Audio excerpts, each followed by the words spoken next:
waning gibbous, and then half of it is dark in the third quarter, and then in the waning crescent, only a slivery part of it is lit, while most part of it is in complete darkness, and that is your waning crescent, and then you get back to the full moon.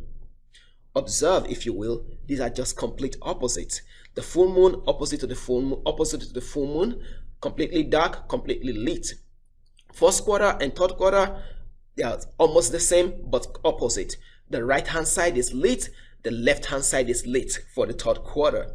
Similarly, for a waxing gibbous and for a waning gibbous, both of them are gibbuses, if you will, but the difference is for a waxing gibbous, the right hand side is lit, while for a waning gibbous, the left side is what is lit. The left side is what is lit. The same thing is true for the crescents, or for the crescents. Waxing crescents, you have the right side lit, and then waning crescent, you have the left side that is lit. Gentlemen and ladies, these are the 8 phases of the moon as we have them. All right, remember the duration and how long it's going to take. It takes approximately 30 days to go around completely, and from there on you should be able to do your simple division. All right, from here to here is 15 days, which means from the new moon to the first quarter is about 7 days, which is 1 week, and then in between you have about 3.5 days for the waxing crescent. All right, and that wraps up our direct lecture. So let's take a look at some quick regent questions and see what justice we can do to those questions. All right, let's look at question number 1 right here. Question number 1 says, the moon's circle of phases can be observed from the earth because the moon, you have one, is smaller than the earth. No. Is tilted on its axis. No. Rotates on its axis. Yeah, the moon rotates on its axis, but the real question here is that the moon revolves around the earth. That is why we have the moon phases. That's why we have the phases of the moon. It's a revolution of the moon around the earth that causes that.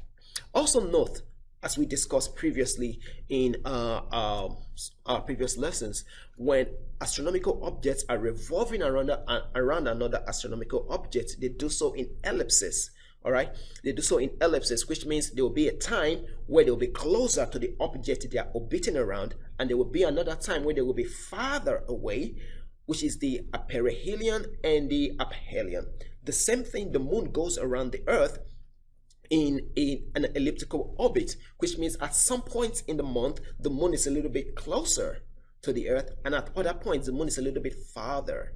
So whenever the moon is closer to the earth, the moon will look bigger, kind of, sort of, and then when the moon is farther away from the earth, the moon will appear a little bit smaller. So keep that at the back of your mind as well. Question number 2, as measured by an observer on earth over the course of a year, the apparent diameter of the moon will decrease only. No, the diameter of the moon does not shrink and shrink. The moon does not get smaller and smaller only. It does not increase only either. It does not stay the same, but rather it varies. All right, so the size of the moon varies based on how close the moon is to the earth, or based on how far the moon is from the earth. And the reason is because the moon is going around the earth, revolving around the earth in an elliptical orbit, which means at some point it's closer, at other point it's farther. Let's move on to question number 3. You have all those informations right there if you're a fast reader, but if you're not, go straight to the main question. It says, the time requires for the moon to complete 1 circle of phases is about, to complete one of all the phases is about, you guessed it, about 1 month. That is where we got the word month from. The duration it takes the moon to make a complete revolution, to complete all its phases in around the earth. Question number 4. As the moon phases changes from first quarter to last quarter, the visible portion of the moon as observed by an observer will. So remember, we are moving from the first quarter. The first quarter, the right hand side is lit.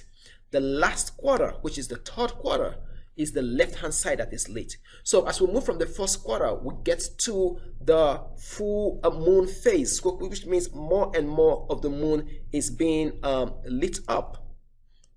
So let's look at it here. As we move from the first quarter, more portion is being lit, more portion is being lit. So it's increasing, more portion is being lit. Then as we get to the last quarter, less of the moon is being lit as well. So it's increasing in the amount of light and then start decreasing. So that's something like that would be our correct option. So we are looking at the visible portion, the lit portion of the moon. So it will first of all increase as we move from the first quarter and get to the full moon, and then from the full moon we get to the waning gibbous to the third quarter or the last quarter, where it will be decreasing. So our correct option here will be option D. All right, let's move on to question number 5 here. An observer in New York State sees a crescent phase of the moon as shown. At which position is the moon when this crescent is observed? So we are comparing it to this phase here. All right, so we know this is a crescent, right? Is this a waning crescent or is this a waxing crescent? Because it is the right hand side that is lit right here, then this is a waxing crescent. So a waxing crescent would be the first crescent after the new moon. So if you look at the diagram here, this is the new moon.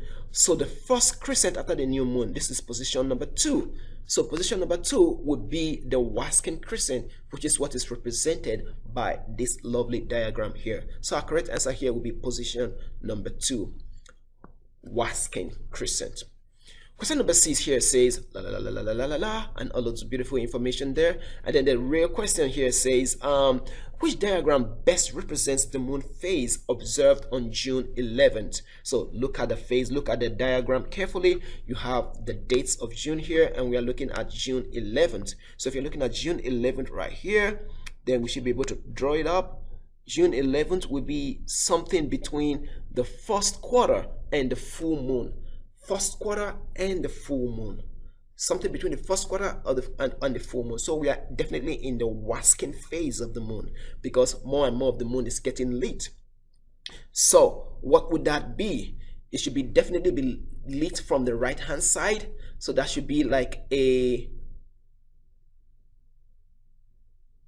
is before the full moon, so this should be a gibbous, a waxing gibbous. So more of it should be lit from the right. More of it should be lit from the right, and that would be option number C right there. Hope it makes sense. All right, if it doesn't, you can play back the video and repeat the content. All right, let's take 2 more questions and we'll wrap it up. Question number 7 says, beginning with the month at X right here, and that's the new moon, because it's between the sun and the earth, so that's definitely a new moon. Which sequence of the moon phases will be seen by an observer on Earth during 1 month? So we're going to start at the new moon. So if you're going to start at the new moon, this is not a new moon, so option C is out. This is not a new moon, option D is out. So we are left with A and B, new moon. So from the new moon, this is a full moon. How can you move from a new moon directly to a full moon? No, something is wrong about that. Definitely not taking that option. Let's look at option B. From the new moon, we got to the first quarter. How do I know this is first quarter? It is lit from the right. And then from the first quarter, we got into the full moon phase. That's correct. Then from the full moon, we got to the third and last quarter. In other words, it should be lit from the left. True. And then we get back to the full moon in 1 month. Yeah, option B definitely is our correct answer right here. All right, last and final answer question here. Question number 8. The accompanying diagram represents 4 possible positions of the moon in relation to Earth, A, B, C, and D. And the main question is, on March 19, the moon was closest to what position? On March 19. Again, you have this lovely diagram here. It gives you the different days here and the month. So we're looking at March. I'm going to just trace that, March, and we are looking for 19th. March 19th. I'm going to zoom it all the way up. March 19th. Yeah, March 19th is a new moon. All right, because I see the symbol right there. And for new and completely dark, because it's the shadow of the moon that will fall on Earth. So what position here best represents a new moon position? It is the position where the moon would be between Earth and the sun, or the direction of the sunlight, and that would be position A right there. So our correct option here would be A. Alright, that is it, ladies and gentlemen. Easy breezy, easy peasy. That's that. And have a great day. See you in the next video. Bye bye.